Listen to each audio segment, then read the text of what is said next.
I love you!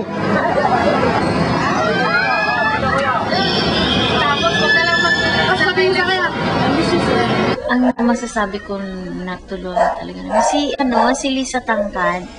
Siya talaga nag-decide talaga siya na hindi na siya na ano dyan. Tapos sumama na siya sa amin, nag-organize na dyan. Tapos naging member siya.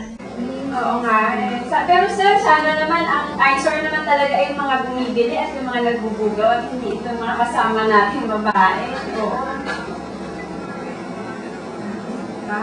Parang baliktad po sir. Hanggat walang bumibili ay wala naman po sanang magnenegosyo at walang mga babae na binibiktima nila. Kasi malinaw po yun sir sa batas natin, sa trafficking. Pwede po dun sa ano sir, diba, may ordinansa tayo. Paano po yung conflicting yung sinasabi ni yung SB zone saka yung ordinance natin sa Quezon City na meron po tayong ordinance, yung anti-prostitution ordinance. At sinasabi po ng anti-prostitution ordinance natin na ang mga babae na nasa prostitution ay mga biktima. Dapat Hanggang ngayon yung pa rin yung yung pa rin lagi yung debate namin sa mga istasyon.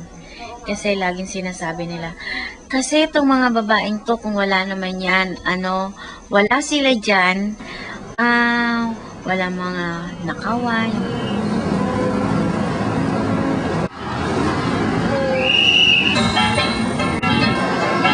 Kasi yung mga pulis sasabihin nila, customer, kailangan ma-prove namin na talagang may nangyari. Pero kasi sir, di ba, hindi naman kailangan i-prove na makita natin na ginagamit niya yung tao, yung babae sa akin. Ang kailangan natin, makita talaga natin na napatunayan na siya ay bumili.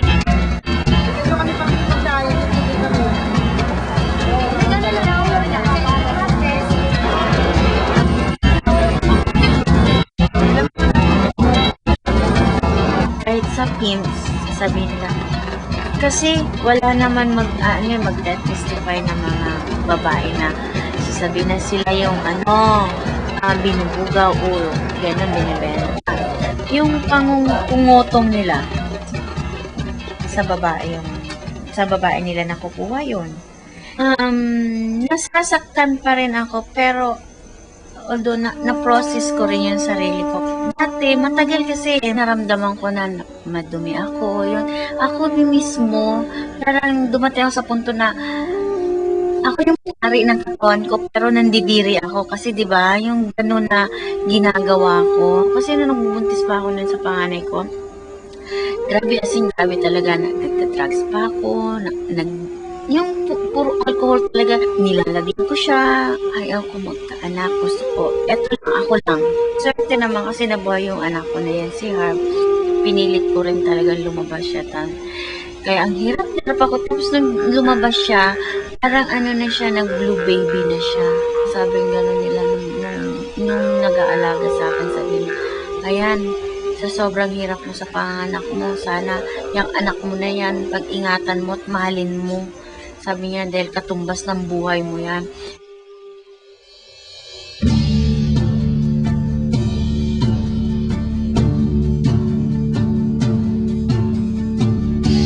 Pangarap ko talaga makatapos ng pag-aaral. At gusto ko magkaroon ng degree. Kaya naisip kong bumalik mag-aral.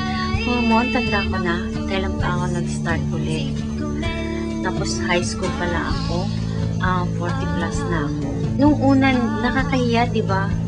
Ilang taong ka na? 40 plus. Bakit ngayon mo lang naisipan? Wala lang. Pero lang, gusto kong iangat pa rin yung sarili ko na parang kahit ganito ako na dali ako sa ganitong klaseng uri ng pinagdaanan. Kumukuha ako ng social work sa Miriam College. Yan. Kaya yun ang kinuha ko dahil yun na yung ginagawa ko ngayon na tumutulong sa mga babaeng katulad namin. Parang mas mapabuti ko pa yung pagproseso at pagtulong sa kanila. Kaya ako kumuha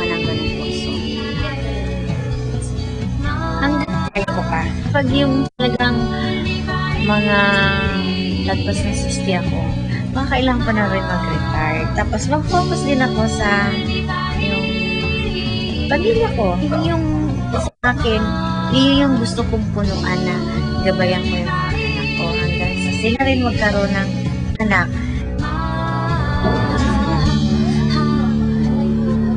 Pahinintay mo ako kagabi?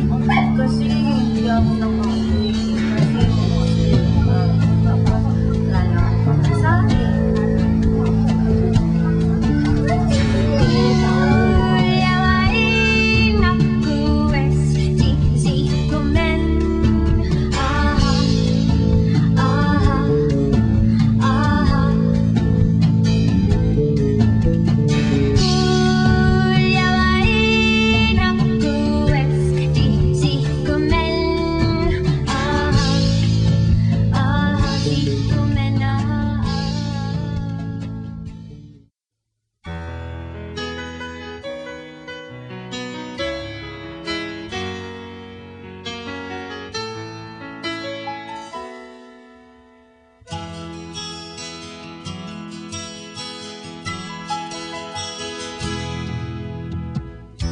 Tingin sa'yo'y isang puti, larawan mo'y hilalain. Magdalena, ikaw ay di maintindihan.